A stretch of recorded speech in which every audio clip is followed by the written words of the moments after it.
Hello my dear students, Deshiya Vidya Shala Samiti and DVS Independent PU College welcomes you for the practical online classes. That means get set to learn your practical through video classes. I am Smita TJ. So today we will be studying about the exercise number 18, that is verification of Mendelian law by independent assortment. So in the last we have studied about the monohybrid cross. So in this experiment we will be studying about the dihybrid cross. So what is the aim of the experiment? To study and verify Mendel law of independent assortment. So what is the principle behind this ಅಂತ ಹೇಳಿ ನೋಡೋದಿದ್ರೆ, so according to Mendel's law, the inheritance of one gene pair takes place independently of the another.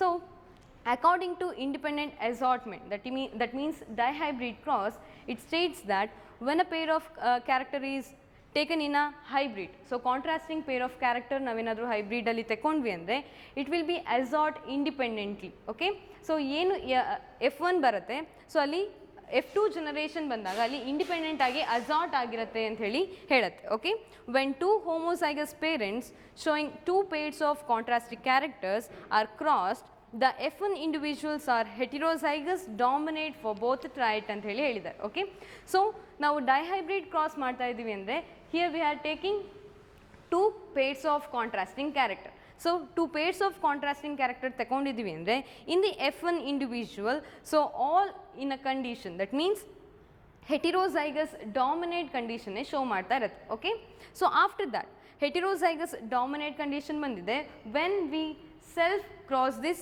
F1 generation. So F1 ಅನ್ನು ನಾವು selfing ಮಾಡಿದಾಗ, so what we obtain, parental ಕಾಂಬಿನೇಷನ್ಗಿಂತ ಏನಾಗಿರುತ್ತೆ, different ಆಗಿ combinations ಬರ್ತಾ ಹೋಗುತ್ತೆ. ಓಕೆ, ಯಾವಾಗ F2 ಜನರೇಷನ್ ನಾವು F1 ಅನ್ನು ಸೆಲ್ಫಿಂಗ್ ಮಾಡಿ F2 ಜನರೇಷನ್ ಒಬ್ಟೈನ್ ಆದಾಗ. Okay, so this is about the principles of the independent assortment. So what are the requirements ಅಂತ ಹೇಳಿ ನೋಡಿದ್ರೆ, we need 4 different type R the colour of the seed. So one is the red, yellow, white and green color seed na ನಾವು ತಗೊಳ್ತಾ ಇದ್ದೀವಿ. So along with that we are taking a bowl and a napkin for the experiment. So ಹಾಗಾದರೆ experiment ಯಾವ ಥರ ಮಾಡೋದು, ಯಾವ್ಯಾವ ಥರ ಕ್ಯಾರೆಕ್ಟರ್ಸ್ನ ತಗೊಂಡಿದ್ದೀವಿ ಅಂತೇಳಿ ನೋಡೋಣ. Okay students, after knowing the law of independent assortment, so we have to do the experiment. So for the experiment we are taking two pairs of contrasting character. So what are the two pairs of contrasting characters ಅಂತ ಹೇಳಿ ನೋಡೋದಿದ್ರೆ, so one is the red. So here the red flower is dominate over the white flower. So red is a dominate one and white is a recessive one. So this is one pair of contrasting character. So another is the yellow and green. So here yellow seed is dominate over the green seed. Okay, so this is another pair of contrasting character. So ಇವಾಗ ನಾವು crossing ಮಾಡ್ತಾ ಇದ್ದೀವಿ ಅಂತಂದರೆ, one dominate ಕಂಡೀಷನಲ್ಲಿ ಇರೋದನ್ನು ತಗೊಳ್ತೀವಿ, another recessive ಕಂಡೀಷನಲ್ಲಿ ಇರೋ ಪೇರೆಂಟ್ಸನ್ನು ತಗೊಂಡು ನಾವು ಕ್ರಾಸ್ ಮಾಡ್ತೀವಿ. ಓಕೆ, ಸೊ ಹಾಗಾದರೆ ಇಲ್ಲಿ ಡಾಮಿನೇಟ್ ಕಂಡೀಷನಲ್ಲಿ ಇರೋವಂಥ ಕ್ಯಾರೆಕ್ಟರ್ಸ್ ಯಾವ್ದು ಅಂತ ಹೇಳಿ ನೋಡಿದ್ರೆ, so one is a red flower along with that the yellow seed is a dominate one. So this is one parent.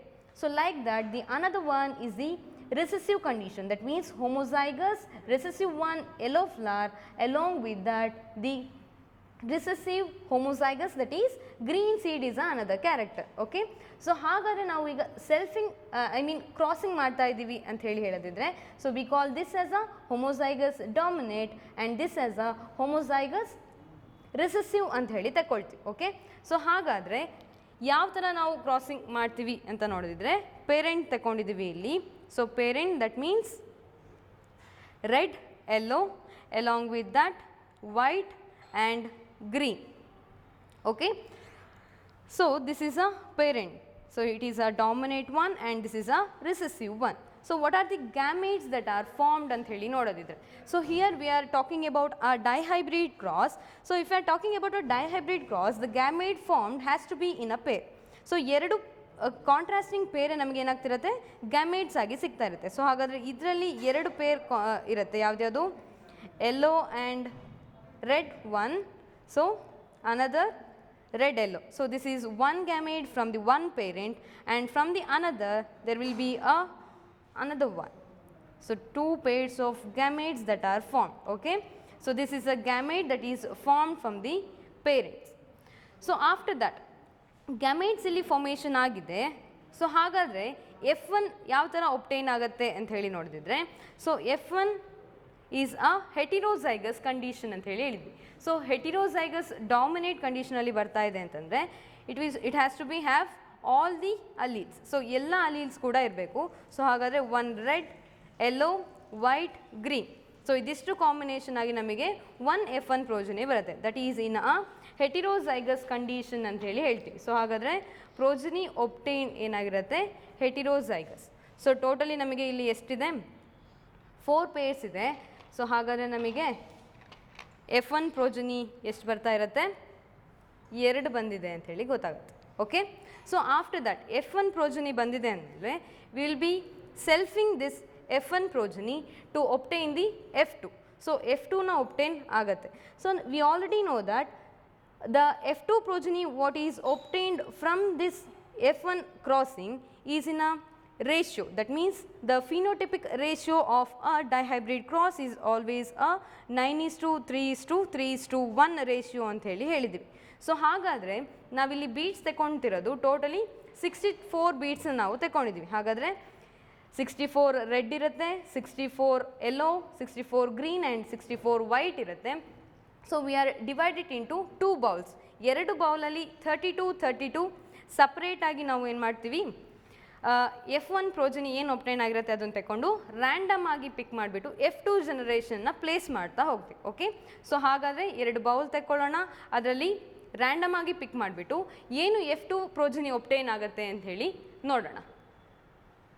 Yes, my dear students, after doing the F1 selfing, that means ಹೇಗೆ ಸೆಲ್ಫಿಂಗ್ ಮಾಡ್ತೀವಿ ಅಂದರೆ heterozygous dominate ಬಂದಿರೋವಂತಹದ್ದು 2 ಬೇರೆ ಬೇರೆ box ತಗೊಂಡಿದ್ವಿ. ಅದರಿಂದ random picking ಮಾಡಿದಾಗ ನಮಗೆ ಇದಿಷ್ಟು ಬಂದಿದೆ. That is totally there are 64 pairs that we have obtain. So ಇವಾಗ ಯಾವುದು ರೇಷಿಯೋದಲ್ಲಿ ಇರಬೇಕು ಅಂತ ಹೇಳಿದ್ರೆ it has to be there in 9:3:3:1 ratio ಅಲ್ಲಿ ಇರಬೇಕು. ಸೊ ಹಾಗಾದರೆ 9 ಯಾವುದು ಅಂತ ಹೇಳಿ ನೋಡೋದಿದ್ರೆ, so the 9 is the red yellow. So ಇಷ್ಟು ಕಾಲಮಲ್ಲಿ ಏನಿದೆ, this represents the red yellow. So after that the 3, that means 3 represent here red and green. So totally ಇಲ್ಲೇನು ಬಂದಿದೆ, ಇದಿಷ್ಟು ನಮಗೆ ಯಾವ್ದು ಬಂದಿರುತ್ತೆ, ರೆಡ್ ಆ್ಯಂಡ್ ಗ್ರೀನ್ ಬಂದಿರುತ್ತೆ. ಸೊ ಅದೇ ಥರ next 9:3:3. So the 3 here represents white and yellow. So here homozygous ಮತ್ತು ಹೆಟಿರೋಝೈಗಸ್ ಎರಡು ಕೂಡ ಬಂದಿರುತ್ತೆ. ಲೇಟರ್ ದಿ 1, ದಟ್ ಮೀನ್ಸ್ 9:3:3:1 ಏನಿದೆ, ಸೊ ಆ 1 ದಟ್ ಈಸ್ ವೈಟ್ ಆ್ಯಂಡ್ ಗ್ರೀನ್ನ ರೆಪ್ರೆಸೆಂಟ್ ಮಾಡ್ತಾ ಇದೆ. ಓಕೆ, ಸೊ ನಾವು ಈ ಥರ ರ್ಯಾಂಡಮ್ ಆಗಿ ಪಿಕ್ಕಿಂಗ್ ಮಾಡಿದಾಗ ನಮಗೆ ರೇಷಿಯೋ ಯಾವುದು ಒಬ್ಟೈನ್ ಆಗಬೇಕು, 9:3:3:1 ಒಬ್ಟೈನ್ ಆಗಬೇಕು. ಅದೇ ಥರ ನಾವೇನಾದರೂ ಜಿನೋಟಿಪಿಕ್ ರೇಷಿಯೋ ನೋಡ್ತಾ ಇದ್ದೀವಿ ಅಂದರೆ it has to be there in 1:2:2:4:1:1:2:1 ರೇಷಿಯೋದಲ್ಲಿ ಇರಬೇಕು. ಸೊ ಹಾಗಾದ್ರೆ ಇಲ್ಲಿ ಬಂದಿದೆಯಾ ಅಂತ ಹೇಳಿ ನೋಡೋದಿದ್ರೆ, so the first line represents the 1. So ಅದೇ ಥರ ನೆಕ್ಸ್ಟ್ ಲೈನ್ ಏನಿದೆ, so this is the 2. So ಇಲ್ಲಿ ಟೋಟಲ್ 64 ಪೇರ್ಸ್ ಇದೆ. ಸೊ ಹಾಗಾದರೆ ಸೊ ದ 1 ಇಲ್ಲಿ ಎಷ್ಟಾಗುತ್ತೆ, 4 ಇದೆ. ಸೊ ನೆಕ್ಸ್ಟ್ ಇಲ್ಲಿ ಎಷ್ಟು ಬರುತ್ತೆ, ನಮಗೆ 8 ಬರುತ್ತೆ. So next here it is also 8. Later these 2 total it will be of what, 16. So ಹಾಗಾದರೆ 1:2:2:4 ಬರುತ್ತೆ ಇಲ್ಲಿ.